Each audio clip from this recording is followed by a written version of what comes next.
are excited to have you back with us here today. We're excited to get started on the next chapter of A Wrinkle in Time.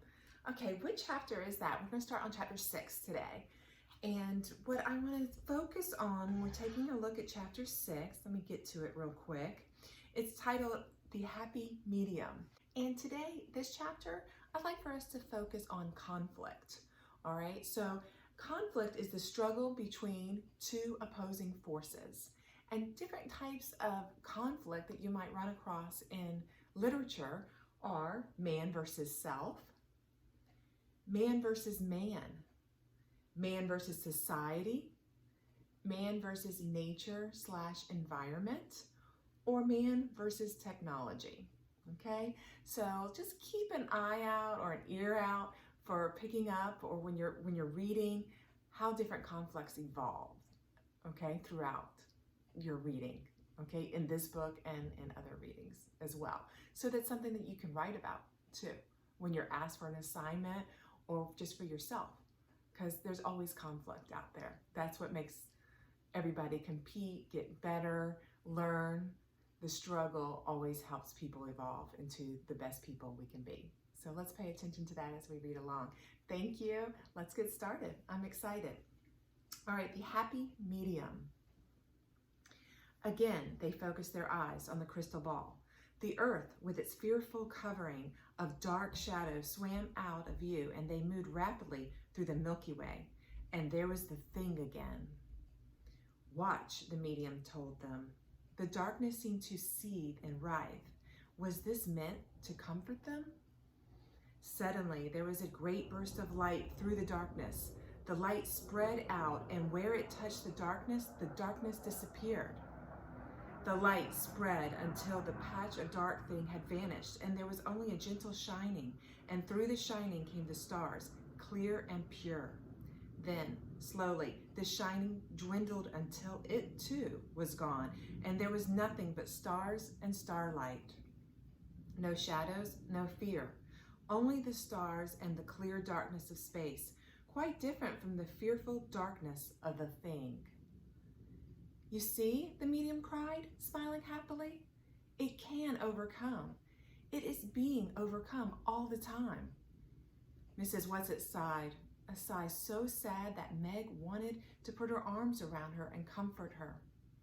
Tell us exactly what happened then, please, Charles Wallace said in a small voice. It was a star, Mrs. Whatsit said sadly, a star giving up its life in battle with the thing. It won. Oh yes, my children, it won. But it lost its life in the winning. Mrs. Witch spoke again.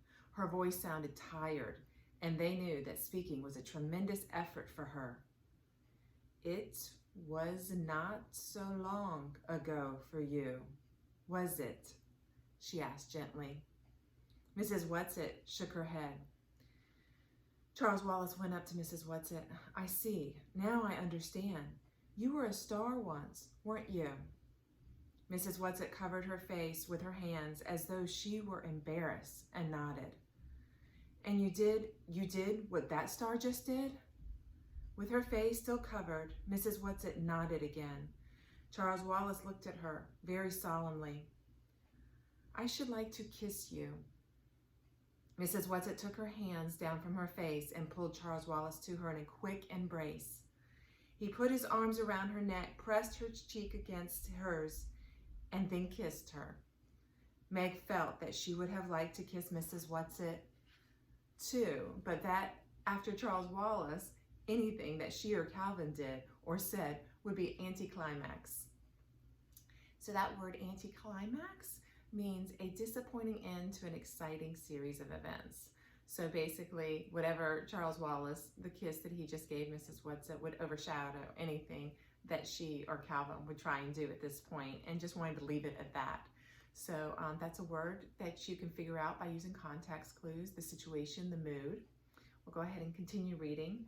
She contented herself with looking at Mrs. Whatsit, even though she was used to Mrs. Whatsit's odd getup, and the very oddness of it was what made her seem so comforting.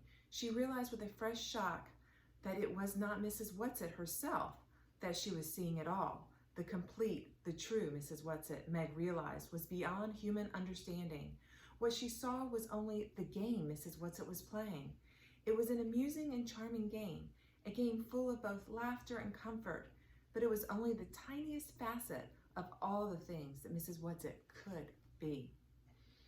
I didn't mean to tell you, Mrs. Whatsit faltered. I didn't mean ever to let you know. But oh, my dears, I did so love being a star. You are still very young, Mrs. Witch said, her voice faintly chiding. And the word chiding here means critical, faintly being critical, wanting her not to be too hard on herself. The medium sat looking happily at the star-filled sky and her ball, smiling and nodding and chuckling gently, but Meg noticed that her eyes were drooping, and suddenly her head fell forward and she gave a faint snore. Kind of like Shelby over there. Poor thing, Mrs. Whatsit said. We've worn her out. It's very hard work for her. Please, Mrs. Whatsit, Meg asked, what happens now? Why are we here? What do we do next? Where is Father? When are we going to him? She clasped her hands pleadingly. One thing at a time, love, Mrs. Whatsit said. Mrs. Who cut in. Okay, here's it. As paradis tim ovidis. That's Portuguese. Walls have ears. Sorry about my foreign language. I'm not that skilled in these languages, or hardly any other than English. Yes, let us go outside, Mrs. Whatsit said. Come, we'll let her sleep. But as they turned to go, the medium jerked her head up and smiled at them radiantly. You weren't going to go without saying goodbye to me, were you? She asked. We thought we'd just let you sleep, dear, Mrs. Whatsit patted the medium's shoulder. We worked you terribly hard, and we know you must be very tired.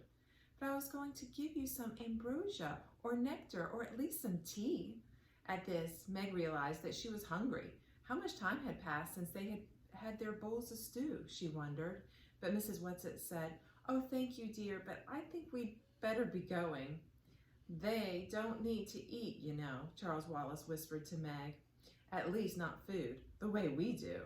Eating's just a game with them. As soon as we get organized again, I'd better remind them that they'll have to feed us sooner or later. The medium smiled and nodded. It does seem as though I should be able to do something nice for you after having had to show those poor children such horrid things. Would they like to see their mother before they go?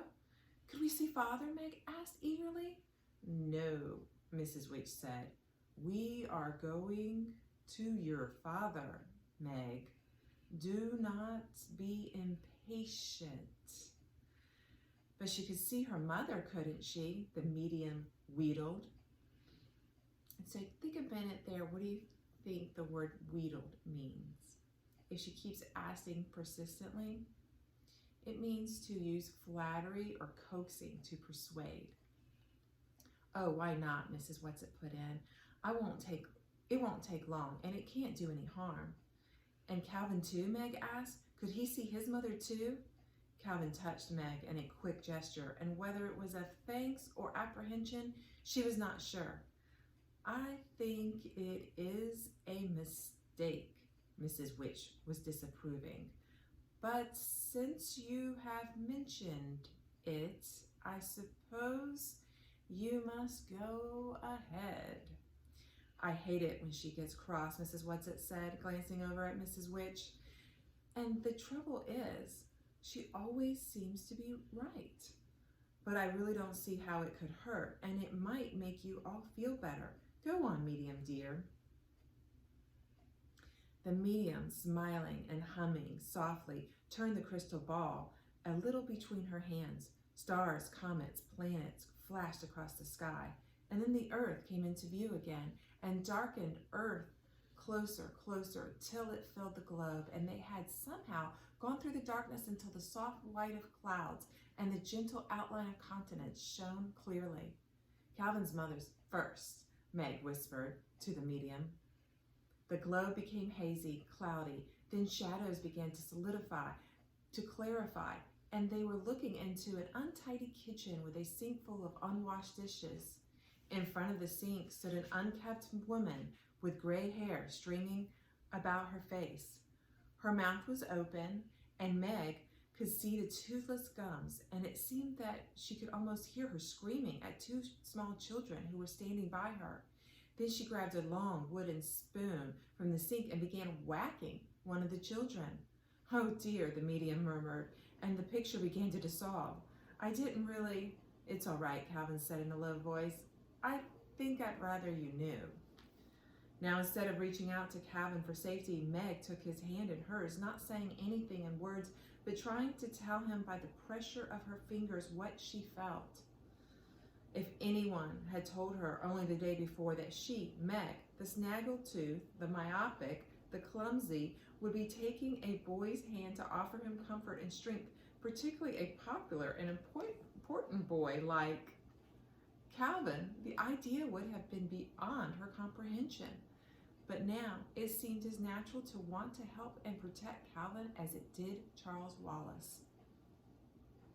The shadows were swirling in the crystal again, and as they cleared, Meg began to recognize her mother's lab at home.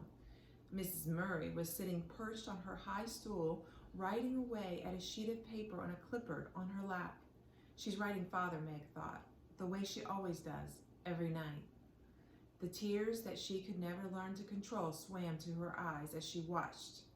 Mrs. Murray looked up from her letter, almost as though she were looking toward the children, and then her head drooped, and she put it down on the paper and sat there, huddled up, letting herself relax into an unhappiness that she never allowed her children to see.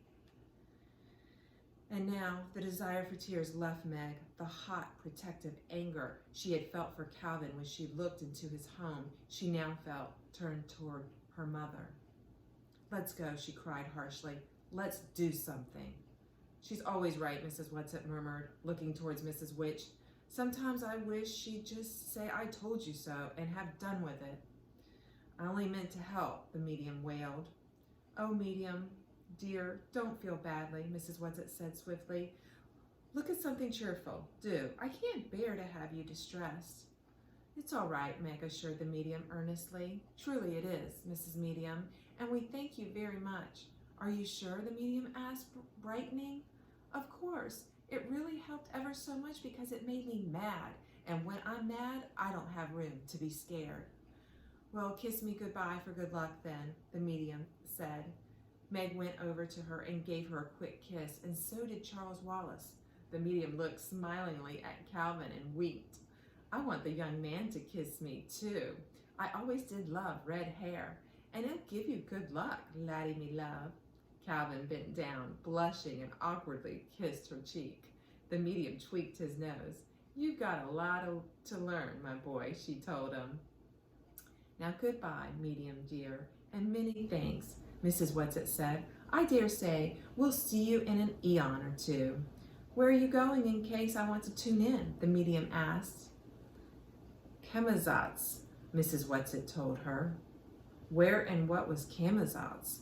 Meg did not like the sound of the word or the way in which Mrs. Whatsit pronounced it. "But please don't distress yourself on our behalf. You know you don't like looking in on dark planets, and it's very upsetting to us when you aren't happy."